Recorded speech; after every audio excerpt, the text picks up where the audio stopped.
और किसी साथियों को यदि सवाल पूछना है तो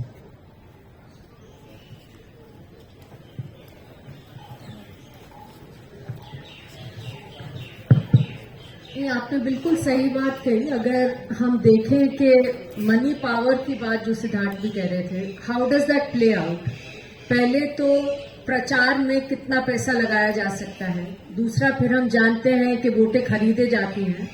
आजकल तो हम बार बार ये टर्म सुनते हैं कि कमल खिल गया और लोटस इज ब्लूमिंग, लेकिन बहुत पहले से चलती आ रही है प्रथा हॉर्स ट्रेडिंग की, जिसमें भी पैसे इस्तेमाल होते हैं जब इलेक्शन हो जाए उसके बाद भी इलेक्टोरल रिजल्ट को पलटने के लिए। तो पैसे का तो बहुत दबदबा है हमारी पॉलिटिक्स में और इलेक्शंस में खास तौर पे। जो आपने बात कही स्टेट फंडिंग ऑफ इलेक्शंस की, that's a very important issue. लेकिन ये समझने की जरूरत है कि जब तक हम पूरे सिस्टम को सुधारते नहीं हैं और एक नॉन ट्रांसपेरेंट ओपेक तरीके से पैसे आते रहेंगे, तो स्टेट फंडिंग का मतलब होगा कि जो हम पैसे दे रहे हैं टैक्स के, वो भी उनके कॉफर्स में जाके बस ऐड हो जाएंगे।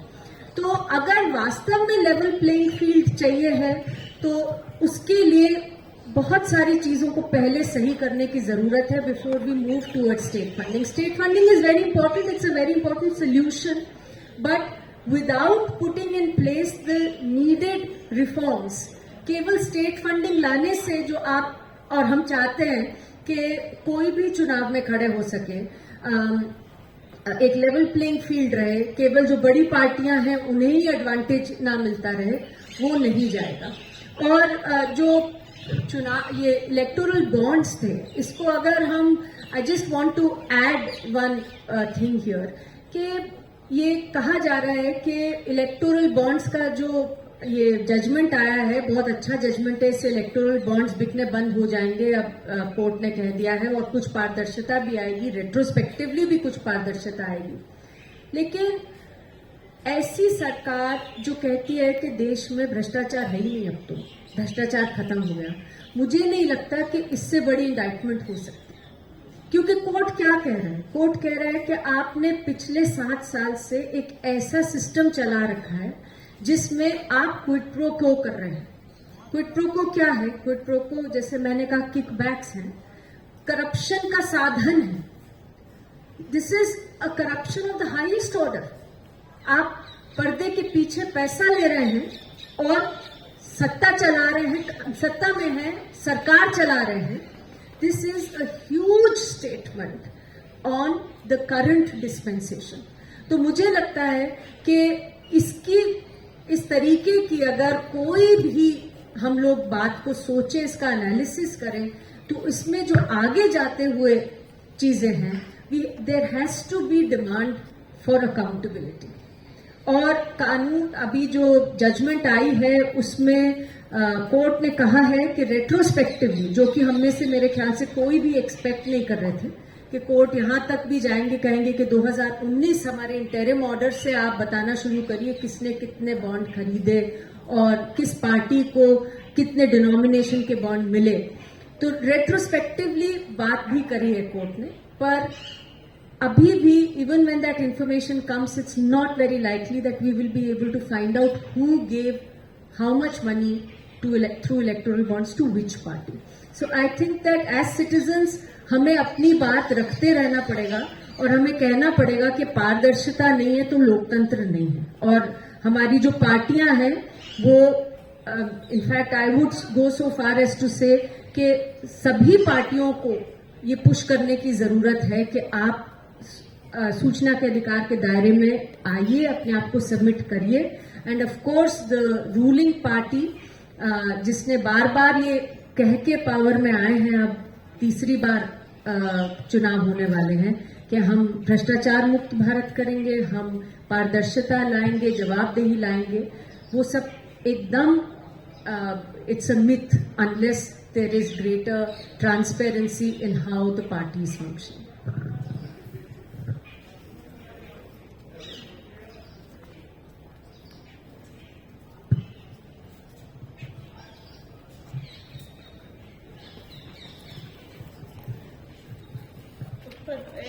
जो मेरा एक आपने सवाल जो आंसर नहीं किया वो ये था कि हमें क्या करना चाहिए, जैसे एग्जिस्टिंग इसके बाद भी पॉलिटिकल पार्टी ऐसा नहीं करेगी कि इलेक्शन में, मतलब मेरा पॉइंट ये था कि पैसा इतना है कि इलेक्टोरल बॉन्ड नहीं तो कोई तो आपके हिसाब से क्या सॉल्यूशन हो सकते हैं जो इस प्रॉब्लम को जड़ से एड्रेस करे, रूट से एड्रेस करे? Hello, my name is Pratibha, I am from UP. Ma'am मेरा क्वेश्चन ये है, आपने बोला कि भ्रष्टाचार इज द हाईएस्ट ऑर्डर में है यहाँ पे।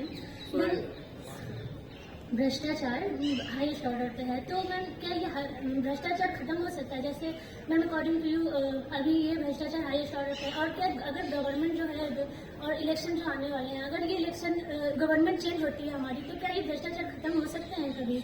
और मैम मेरा दूसरा क्वेश्चन ये है कि मतलब जब इलेक्शन होने लगते हैं तो ही हमारे सारे आते हैं, जब कई तरीके के रूल्स चेंज होते हैं यहाँ। तो जैसे एक अभी रिजर्वेशन का आया था वुमेन का, पर वो भी इम्प्लीमेंट नहीं हुआ है, उसको भी टाला गया है, और वो उसको जस्ट इलेक्शन के पहले लाया गया है। तो मतलब जब उसे इम्प्लीमेंट ही नहीं करने थे तो मतलब क्यों लाया गया है अभी? अगर अभी नहीं करने थे, जैसे नेक्स्ट ईयर करने थे तो तभी ला देते। तो इलेक्शन से पहले लाने का इसका क्या मोटिव होता है? Thank you.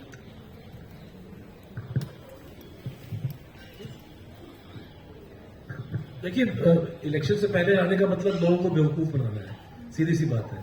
अगर सरकार की नीयत साफ थी, अगर भारतीय जनता पार्टी सही मायने में औरतों को आरक्षण देना चाहती थी, देना चाहते थे लोकसभा और विधानसभा में, तो इसको फौरी तौर पे लागू किया जा सकता था। अब जो है डिलिमिटेशन और तमाम चीजों से जुड़ा गया है, पता नहीं कब ये होगा। तो मैं समझता हूँ कि ये तो लोगों को लुभाने वाली बात है। बहुत सारी ऐसी चीजें हैं और जनता को इसमें मतलब इस चाल में नहीं फंसना चाहिए। आई थिंक दोनों सवालों में कुछ जो वो भी है, कॉमन इशू भी है। भ्रष्टाचार कैसे खत्म होगा, जड़ से कैसे खत्म हो सकता है, जो मनी पावर की भी आपने बात कही और आपने भ्रष्टाचार की कही।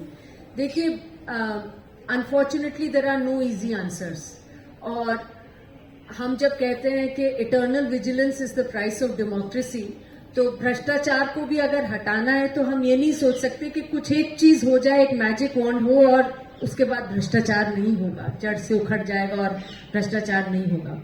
बट हाँ, ये जरूर है कि there is always things that will encourage corruption and the role of big money, और कुछ ऐसे स्टेप्स होंगे जो उसको कंट्रोल करेंगे। और सर्टनली जो इलेक्टोरल बॉन्ड्स का जो पूरा सिस्टम आया, वो भ्रष्टाचार को और ब्लैक मनी को बढ़ाने का एक सिस्टम लाया गया था, जिसे कि कोर्ट ने कहा है कि उसको खारिज किया है कि हम इसको अनकॉन्स्टिट्यूशनल मानते हैं। लेकिन one thing that we have been saying for a very long time is that एक पूरा फ्रेमवर्क चाहिए है, a whole basket of measures is required अगर हम चाहते हैं कि भ्रष्टाचार से लड़ाई लोग सशक्त होकर लड़ सकें तो। और हमारे देश में आप जानते हैं कि भ्रष्टाचार केवल हाईएस्ट लेवल्स पे नहीं है, it goes down to the lowest levels. तो जो भी फ्रेमवर्क है और जिसके बारे में बहुत चर्चाएं हुई भी हैं, आप में से कई लोगों को वो लोकपाल के जो कैंपेन था उस टाइम की भी चीजें याद होंगी, उसमें से कितनी चीजें हुई कितनी नहीं हुई वो हम सब जानते हैं।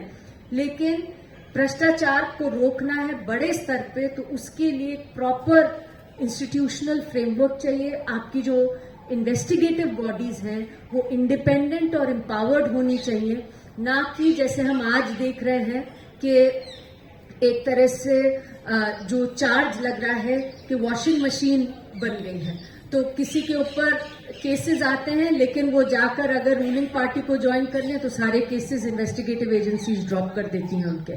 तो इस टाइप की इन्वेस्टिगेटिव एजेंसीज अगर होंगी तो भ्रष्टाचार कहीं नहीं जाएगा।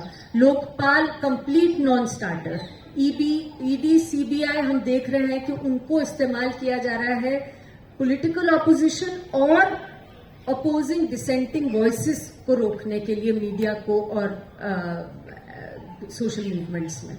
और साथ ही में अगर हम चाहते हैं कि लोअर लेवल पर करप्शन खत्म हो तो एक प्रॉपर शिकायत निवारण के ढांचे की जरूरत है, जहां आप, मैं, अंत जो देश में गरीब इंसान है, हाशिए पे रहने वाले लोग हैं, वो जाके अपनी शिकायत दर्ज कर सके, उस शिकायत पर डिसेंट्रलाइज तरीके से समय सीमा के अंदर टाइम बाउंड तरीके से शिकायत के ऊपर काम हो, सुनवाई हो, कार्रवाई हो, तो उसकी जरूरत है। अनफॉर्चुनेटली वो बिल आया था, वो बिल लैप्स हो गया 2014 में। ये प्रॉमिस था कि उसको हम वापस लाएंगे, लेकिन अभी तक वो बिल नहीं आया, वो कानून नहीं बना। विसल ब्लोअर प्रोटेक्शन बहुत जरूरी है। अगर आप और मैं जाके ये बोलते हैं कि किसी ने भ्रष्टाचार किया है कहीं पर, तो अगर हमारे पर ही हमला होगा, हम ही पर प्रोटेक्शन नहीं होगी, तो कौन सामने आएगा भ्रष्टाचार को उजागर करने के लिए? तो उसके लिए कानून बना 2014 में। आज हम 2024 में बैठे हैं, उस कानून पे रूल्स नहीं बने हैं, वो कानून अभी तक इम्प्लीमेंट नहीं हुआ। मुझे लगता है कि जिस तरीके का चिलिंग इम्पैक्ट हुआ है मूवमेंट्स पे, सिविल सोसाइटी पे, लोगों पे जो भी आवाज उठाते हैं, उसका एक सीधा हम देख सकते हैं कि ऐसे से इम्पोर्टेंट कानून भी आज बिल्कुल ठंडे बक्से में पड़े हैं, लेकिन जिस तरीके का जन सैलाब निकलना चाहिए सड़कों पर, वो नहीं निकल रहा। पर जरूरी है कि हम उन चीजों को भूलें नहीं और वो उसके ऊपर आवाज उठाते रहे, क्योंकि finally change will only happen when people are vigilant. जब लोग बोलेंगे, जब सरकारों को मजबूर होना पड़ेगा सुनने के लिए कि लोग क्या कह रहे हैं और उन्हें क्या चाहिए।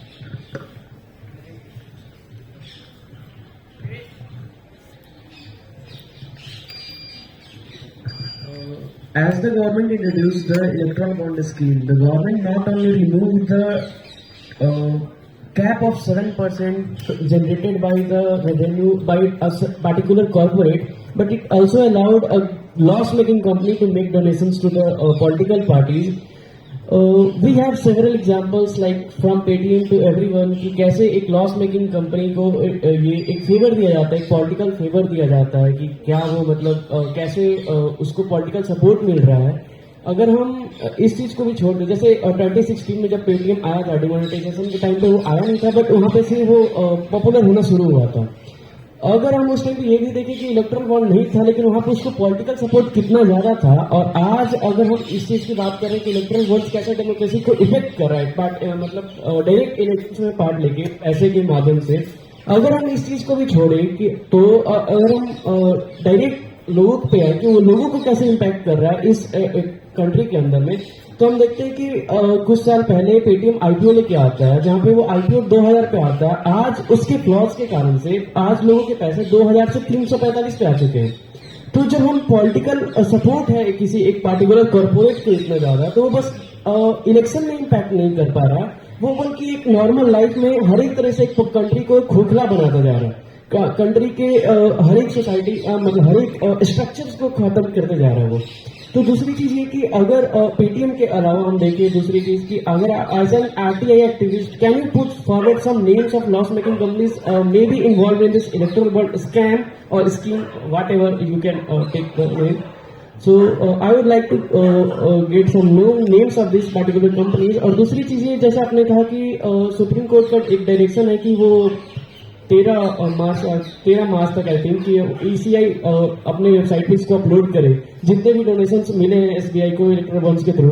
तो अपार्ट फ्रॉम कि सरकार कोर्ट में जाए इस ऑर्डर पे स्टे ले कोर्ट कहीं, उसके अलावा और क्या मतलब गवर्नमेंट स्टेप्स उठा सकती है इस प्रोसेस को रोकने के लिए अपनी तरफ से? वो ऑफकोर्स कोई कानून वगैरह बना सकते हैं, बट आई डोंट थिंक कि अभी कोई सेशन अभी ये है पार्लियामेंट में कोई सेशन चल रहा है, तो ऑर्डिनेंसेज वगैरह ला सकती है। तो आपका इस पे क्या है कि वो कैसे इसको रोकेगी आगे? मतलब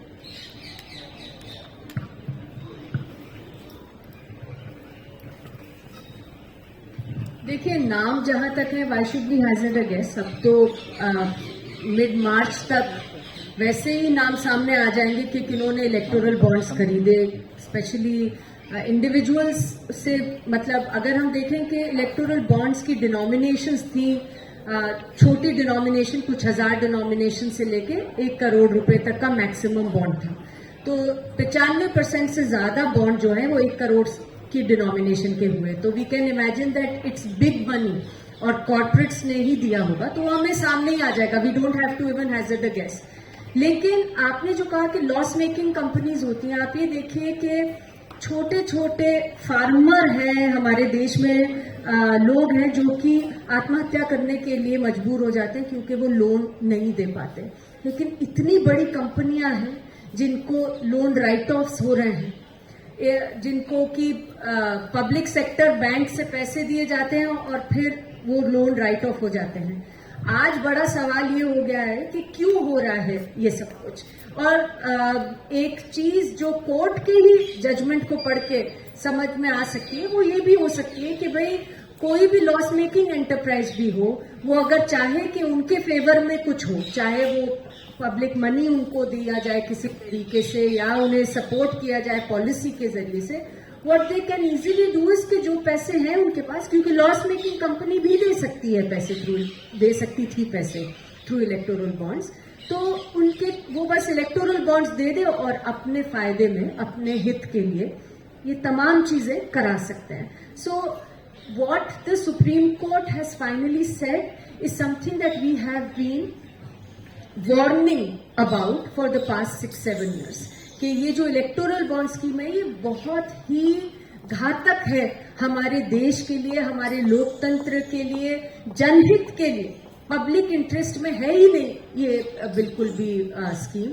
तो इसके यही कारण था कि आप इलेक्टोरल आउटकम्स को कर सकते हैं, but actually it's not just an electoral bond. This was also something that was argued कि ये तो भाई पॉलिटिकल पार्टी फंडिंग है, ये सिर्फ इलेक्शन के लिए नहीं. इसमें ये थोड़ी लिखा गया है कि आप केवल इलेक्शन में इस पैसे का इस्तेमाल कर सकते हैं. ये तो पॉलिटिकल पार्टीज अपने रोजमर्रा के काम के लिए, अपने प्रचार के लिए, हर चीज के लिए यूज कर सकती हैं. So it was an extremely regressive, dangerous scheme and the court has basically said कि ये नहीं होगा.